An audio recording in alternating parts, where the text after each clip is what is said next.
এই পর্যায়ে আমাদের সামনে সংক্ষিপ্ত আকারে আলোচনা নিয়ে আসছেন আজকের মাহফিলের প্রধান অতিথি জনাব আলহাজ মোহাম্মদ সোহেল হোসাইন কায়কোবাদ, সাবেক। আসসালামু আলাইকুম রহমতুল্লাহ বারাকাতুহ।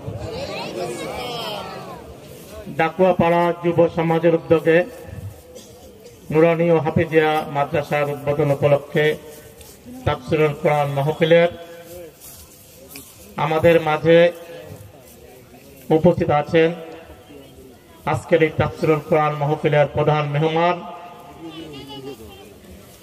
বিশিষ্ট ইসলামী চিন্তাবিদ, একাধিকবার ইসলামী সঙ্গীতে পুরস্কার প্রাপ্ত হযরত হাফেজ মাওলানা মোজাম্মেল হক সিদ্দিকী, এবং দ্বিতীয় আলোচক যিনি কিছুক্ষণ আগে সুন্দর আলোচনা করলেন হযরত মাওলানা মোহাম্মদ আনোয়ার হোসেন সাইদি, এবং তৃতীয় আলোচক যিনি ইতিপূর্বে আলোচনা করেছেন হাফেজ মোহাম্মদ ইলিয়াস আলী, এবং আজকের এই তাফসীরুল কোরআন মাহফিলের সভাপতিত্ব করছেন জনাব মোহাম্মদ জামাল উদ্দিন, সভাপতি উত্তর ডাকুয়াপাড়া জামে মসজিদ।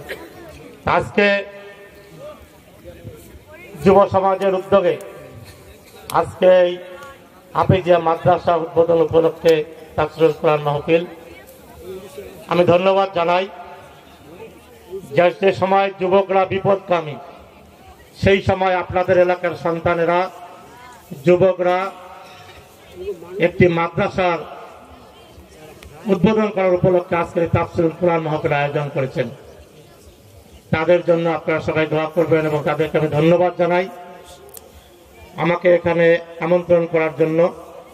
এখানে প্রধান মেহমান যেহেতু বসে আছেন, আমার বেশি কথা বলাটা শোভা পায় না। আজকে এখানে এসে আমি কিছু পুরানো দিনের অতীত স্মৃতি কিছু মনে পড়ছে। এই মসজিদের যেদিন ভিত্তিপ্রস্তর স্থাপন হয়েছিল, সেদিন আমার সেই সময় তৎকালীন মেয়র নুরুল ইসলাম নুরুসহ আমি এসেছিলাম, এবং তার পূর্বে একটি এখানে তাফসীরুল কোরআন মাহফিল হয়েছিল, সেদিনই উপস্থিত ছিলাম। সেদিন যে সঙ্গে যার আহ্বানে আমরা এসেছিলাম তিনি আজকে নেই, তাকে আমি অত্যন্ত আজকে মনে পড়ছে তার কথা, মরহুম বক্কর, তো আমার বন্ধু। আপনারা তার জন্য দোয়া করবেন, বক্কর যেন আল্লাহ তাআলা তাকে জান্নাতুল ফেরদৌস দান করেন। আর আজকে আমাদের সবচেয়ে যেটা বড় পাওয়া, মহান রব্বুল আলামিনের অশেষ রহমতে 92 ভাগ মুসলমানের দেশে আজকে আমরা মন খুলে প্রাণ খুলে শান্তিপ্রিয় উপায়ে শান্তিপূর্ণ পরিবেশে আজকে আমরা তাফসীরুল কোরআন মাহফিল করতে পারছি। ইতিপূর্বে দীর্ঘদিন এমন একটি পরিবেশ ছিল, এই তাফসীরুল কোরআন মাহফিল করতে গিয়ে বিভিন্ন অনুমতি নিতে হতো। তারপরেও যিনি আলোচক ছিলেন তারা সঠিক কথা বলতে গেলে বাধাগ্রস্ত হতেন, মিথ্যা মামলা, জেল খেতে হয়েছিল। এটা বাংলাদেশের মানুষ কখনো কামনা করেনি। আল্লাহ তাআলার অশেষ রহমতে বাংলাদেশে সে পরিবেশ সৃষ্টি হয়েছে, আমরা যেন অবাধে সবাই করতে পারে, সব নির্দ্বিধায় সবাই যেন করতে পারে, এই আমরা দোয়া সবাই করব। আর আজকে আমি আমাকে চেনেন আপনারা, আমি মোহাম্মদ সোহেল হোসাইন কায়কোবাদ, আমার বাসা সদর হাসপাতালের পাশে। আমি একটি সংগঠনের সাথে, রাজনৈতিক দলের সঙ্গে জড়িত। আমি আপনাদের কাছে দোয়া চাই, আপনারা সকলে, এখানে অনেক মুরব্বী রয়েছেন, অনেক দাড়ি পাকা আমার মুরব্বী রয়েছেন, যুবক ভাইরা রয়েছেন, এখানে আমার অনেক ছাত্র যুবক ভাইরা রয়েছেন, পর্দার আড়ালে আমার মা বোনেরা রয়েছেন। আমি সকলের কাছে দোয়া চাই, মহান রব্বুল আলামিন আমাকে যেন দ্বীনের খেদমত করার তৌফিক দান করেন। মহান রব্বুল আলামিন যেন মানুষের কল্যাণে ঈমানের সাথে মৃত্যুবরণ করার তৌফিক দান করেন। আপনারা সবাই আমার জন্য দোয়া করবেন, এবং আপনারা সবাই মহান রব্বুল আলামিন আপনারা সকলকে স্থায়ী দুনিয়ায় সুখে শান্তিতে বসবাস করার তৌফিক দান করুক, এই কামনায় দোয়া আল্লাহ তাআলার কাছে করছি। সকলে ভালো থাকুন, সুস্থ থাকুন। সকলকে ধন্যবাদ। আসসালামু আলাইকুম রহমতুল্লাহি ওয়া বারাকাতুহু।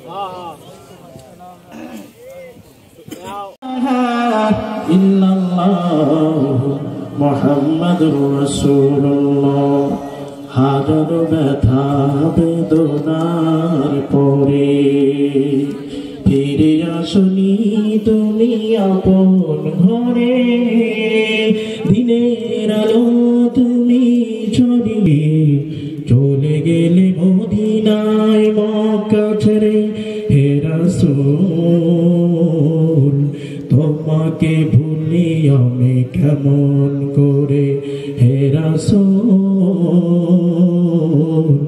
তোমাকে ভুলি আমি কেমন করে কে না খেয়ে দিন প্রচারের কাজে নিজেকে দিয়ে ছবি নিয়ে তাই ফেরে কাফেরেরা চিল্ল নাই আলো দুষ্ট ছেলেদের পিছু পাথরের আঘাতে কত বিক্ষত হয়ে সারা শরীর থেকে রক্ত ঝরে হে রাসূল তোমাকে ভুলি আমি কেমন করে ঠিক কিনা আলহামদুলিল্লাহ ডাকুয়াপাড়া যুব সমাজের উদ্যোগে আয়োজিত ডাকুয়াপাড়া নুরানি ও হাফিজা মাদ্রাসার উদ্যোগে আয়োজিত আজকে এই মাহফিলের সম্মানিত সভাপতি উপস্থিত রয়েছেন প্রধান অতিথি বিশেষ অতিথিবৃন্দ আর উপস্থিত রয়েছেন জাতির মাতার মুকুট রাসূলুল আম্বিয়া হযরত উলামায়ে কিরাম আমার সামনে বসা বিভিন্ন জায়গা থেকে ছুটে আসা আল্লাহ পাকের আশিকিন জাকিরিন মুহিব্বিন মুরব্বিয়ানে আযম সমবয়সী কলিজার টুকরা যুবক বন্ধুগণ ছোট্ট স্নেহের ভাই পর্দার অন্তরালে অবস্থানরত শ্রদ্ধেয় সম্মানিত মা ও বোনেরা আল্লাহ তাআলার দরবারে লাখ কোটি শুকর যে দয়াময় আল্লাহ পাক রব্বুল আলামিন আমাকে এবং আপনাদেরকে পৃথিবীর বিভিন্ন কাজ কাম থেকে ফারিক করে দয়া করে মায়া করে কোরআনের মজলিস হাদিসের মজলিস উলামায়ে কিরামের মজলিস তথা জান্নাতের বাগানে আসার বসার সুযোগ করে দিয়েছেন সে আল্লাহ তাআলার শানে অন্তঃস্থল থেকে ভালোবাসার সাথে কালিমাতুশ শুকর আদায় করছি আমরা পড়ি আলহামদুলিল্লাহ লক্ষ কোটি দরুদ সালাম আমরা পড়ে নেই সাল্লাল্লাহু আলাইহি ওয়াসাল্লাম সম্মানিত হাজিরিন আমি মহাগ্রন্থ থেকে আপনাদের খিদমতে এখানে আয়াতে কারীম তেলাওয়াত করেছি রাসূলুল্লাহ সাল্লাল্লাহু আলাইহি ওয়াসাল্লামের অসংখ্য হাদিস থেকে একটি হাদিসের বাক্য তেলাওয়াত করেছি আল্লাহ তাআলা রব্বুল আলামিন যেন আমাকে হাদিসের আলোকে কোরআনের আলোকে কিছু কথা বলা এবং আমাদেরকে শ্রবণ করার তৌফিক দান করেন সকলে পড়ে আল্লাহুম্মা আমিন সম্মানিত হাজিরিন খুব বেশি লম্বা আলোচনা নয় খুব সংক্ষিপ্ত আলোচনা খুব গুরুত্বের সাথে কথাগুলো শ্রবণ করতে হবে এবং সেটা আমলের নিয়তে শ্রবণ করতে হবে ইনশাআল্লাহ পারবেন তো ইনশাআল্লাহ আমি সরাসরি আলোচনায় যাব সম্মানিত হাজিরিন বর্তমান সময়ে তাম বিশ্বের মধ্যে প্রায় 4000-এরও অধিক ধর্ম পালিত হয় কয় হাজার বললাম এক পরিসংখ্যান অনুযায়ী 4300 আর এক পরিসংখ্যান অনুযায়ী দেখলাম যে 10,000 তো যাই হোক 4000-এরও অধিক ধর্ম এই জমিনে পালিত হচ্ছে তবে মজার ব্যাপার হলো সমস্ত ধর্ম কোনো না কোনো ধর্মগ্রন্থ অনুযায়ী কি পরিচালিত হয় আর প্রত্যেকটা ধর্মের একটি করে ধর্মগ্রন্থ রয়েছে যেমন সনাতন ধর্ম হিন্দু ধর্মের বই যারা ফলো করে তাদের ধর্মগ্রন্থ হলো বেদ তারা বেদ দিয়ে তাদের জীবন চালায় এরপরে খ্রিস্টান বাইবেল দিয়ে তাদের ধর্ম পালন করে এরপরে বৌদ্ধরা ত্রিপিটক দিয়ে তাদের ধর্ম পালন করে থাকে মজার বিষয় হলো যে সমস্ত ধর্মগ্রন্থ রচনা হয়েছে জমিনের বুকে আর একটি ধর্মগ্রন্থ রয়েছে মুসলিম ধর্মগ্রন্থ ইসলাম ধর্মগ্রন্থ দুনিয়ার জমিনে কোথাও রচনা হয় নাই এটি রচনা হয়েছে প্রথম আসমান দ্বিতীয় চতুর্থ তৃতীয় আসমান পাড়ি দিয়ে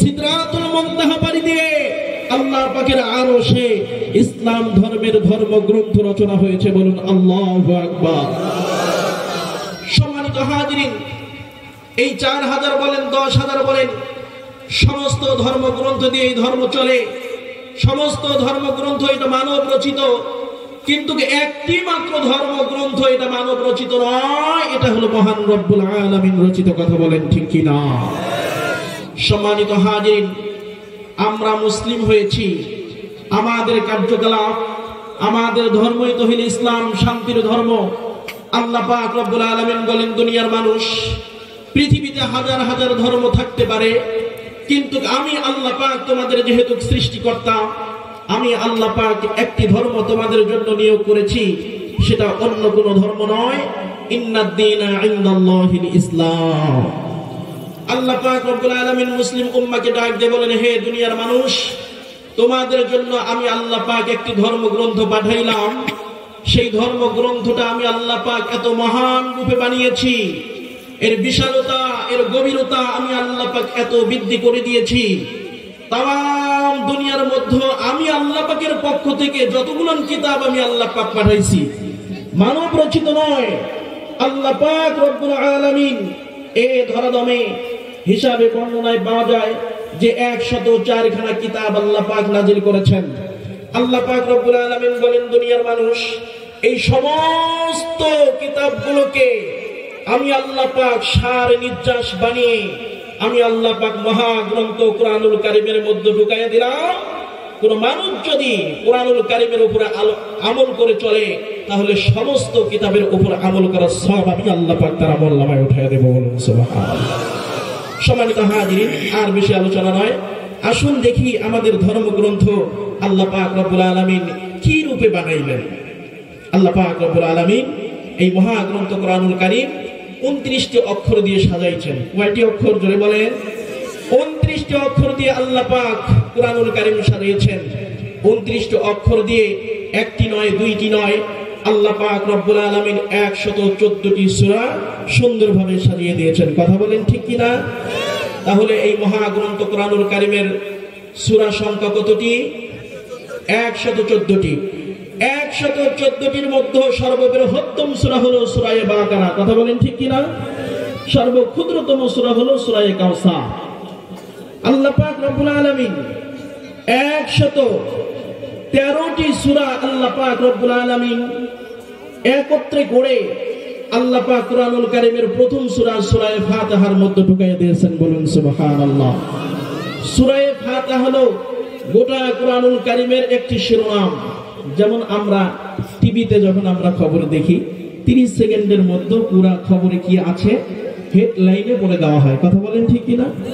আর বিস্তারিত পরের থেকে আরম্ভ করা হয়। তো আল্লাহ পাক রব্বুল আলামিন গোটা কুরআনুল কারীমের শিরোনাম আল্লাহ পাক সূরা ফাতিহার মধ্যে বর্ণনা করেছে। আর বিস্তারিত গিয়ে প্রথম যে সূরাটা আমাদের সামনে বাজে সেটা হলো সূরা বাকারা। কথা বলেন ঠিক কি না? সম্মানিত হাজিরিন, আল্লাহ পাক এতগুলো ধর্মকে ক্রস করে আল্লাহ পাক রব্বুল আলামিন কুরআনুল কারীমকে আমাদের হাতে উঠিয়ে দিয়ে বলেন, যতদিন চন্দ্র সূর্য রবে, ঠিক না? কতদিন কোরআন তুমি পড়বে, ওগো পড়বে, যতদিন চন্দ্র সূর্য রবে। যদি ঘর ভাঙা ঝড় আসে, যদি জালেমের জুলুম আসে, আসে কি আসে না? যদি জালেমের জুলুম আসে, যদি জালেমের জুলুম আসে, ওগো সেদিন কোরআন রবে পাশে। পড়ো পড়ো কোরআন পড়ো, লাগবে মন্দ নয়, জীবনটা তোর ধন্য, ওগো সত্যি যেন হয়। যদি কোরআন পড়ো গো, আরো ভালো লাগবে গো, যদি কোরআন পড়ো গো, আরো ভালো লাগবে গো। নারায়ে তাকবীর। আল কোরআনের আলো সংসদে জালো। মাশাআল্লাহ, আপনারা ঠিক আছেন তো? খুব বেশি সময় নেব না, হয়তো আর আধা ঘন্টা।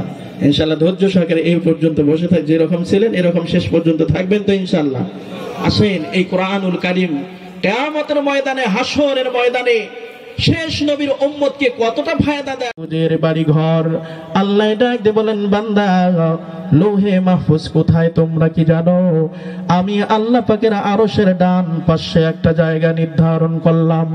লৌহন মানে হলো একটা কাঠ বা বড় বড় মানের জিনিস। আমি আপনার উম্মত দিয়ে শুরু করতে চাই। আপনার উম্মত গুলোকে লাইন করায়া দেন। আপনার উম্মত থেকে আমি প্রথম বিচার শুরু করতে চাই। পয়গম্বর আলাইহিস সালাতু ওয়াস সালাম চমকে উঠবেন। আমার কিছু উম্মতের এমন অবস্থা, আজকে যদি আল্লাহ পাক হঠাৎ করে কাউকে সামনে নিয়ে আসেন, এমন উম্মত আছে সারাটা জীবন ভর ঘুষ সুদের মধ্যে জীবনটা কাটাইয়া দিয়েছিল, আছে না নাই? এমন উম্মত আছে গালে দাড়ি নাই, যদি ভুল ক্রমে ফেরেশতারা ওই উম্মত গুলোকে সামনে ফেস করে দেয়, অবস্থা তো ভালো হবে না। পয়গম্বর চিন্তায় পড়ে গেলেন, কি করা যায়? আল্লাহকে ডাক দিয়ে বললেন, আল্লাহ একটুখানি সময় চাই, একটুখানি সময় চাই, একটু সময় দেওয়া যাবে কি আল্লাহ? পয়গম্বর, হাসরের ময়দানে আপনি সময় চেয়েছেন, আমি আল্লাহ পাক না দিয়ে কি পারি বন্ধু? যাও যাও, একটুখানি সময় আপনার জন্য মাইনাস করা হলো। আল্লাহর পয়গম্বর দৌড় দিয়ে গিয়ে হযরতে আদম আলাইহিস সালাতু ওয়াস সালামের পাশে দাঁড়াইয়া ডাক দিয়ে বলবেন, ও বাবা গো, আপনি তো মানব জাতির পিতা, প্রথম পয়গম্বর, ও আদম পয়গম্বর, বাবা গো আপনি চলেন। আল্লাহ পাক আমারে বলেছেন আমার উম্মত গুলোকে লাইন করে দাঁড় করানো, আমার উম্মত থেকে প্রথম বিচার শুরু হয়ে যাবে। কিন্তু আমি দেখতে পাই আমার উম্মত অনেকে আছে গুনাহগার, ফেরেশতারা যদি তাদেরকে সামনে দাঁড় করাইয়া দেয়, সমস্ত উম্মত গুলো ধরা খেয়ে যাবে। আপনি যেহেতু বাবা, আপনি প্রথম পয়গম্বর, আমি শেষ নবী, আপনি প্রথম নবী, ও আল্লাহর পয়গম্বর, আজকে দুজনে মিলে আল্লাহর সামনে গিয়ে দাঁড়াইব।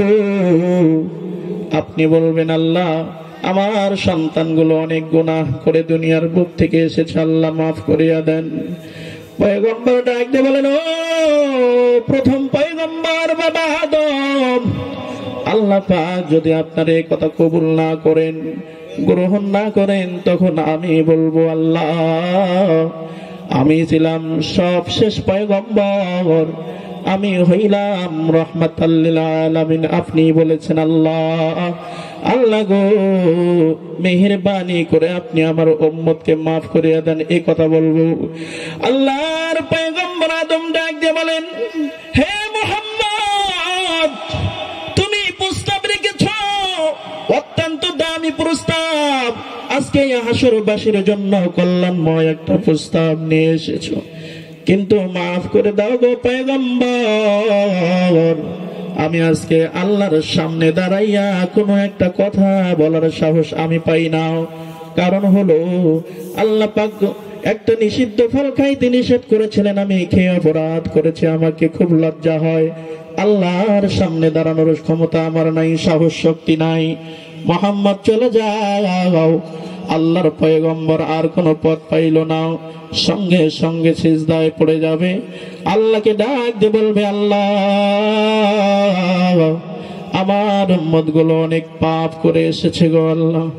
এই কথা বলার সঙ্গে সঙ্গে আল্লাহ ডাক দিয়ে বলবেন, পয়গম্বর দুনিয়াতে অনেক কাঁদাইছি, দুনিয়াতে অনেক কাঁদাইছি, তাইফের ময়দানে কত মার দিয়েছে, পাথর নিক্ষেপ করে করে আপনার পুরা শরীর রক্তে ভেজে দিয়েছিল। আল্লাহ পাক এমন চমৎকার ভাবে বানাইলাম, প্রত্যেকটা অক্ষরে অক্ষরে সব বরাদ্দ দিলাম।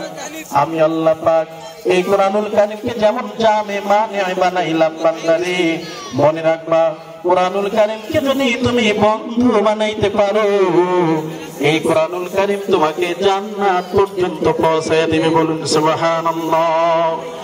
দুনিয়ার মানুষ সংক্ষিপ্ত আলোচনা, ও পৃথিবীর মানুষ, এই কোরআনুল কারীম আল্লাহ পাক দিয়েছেন হাসরের ময়দানে।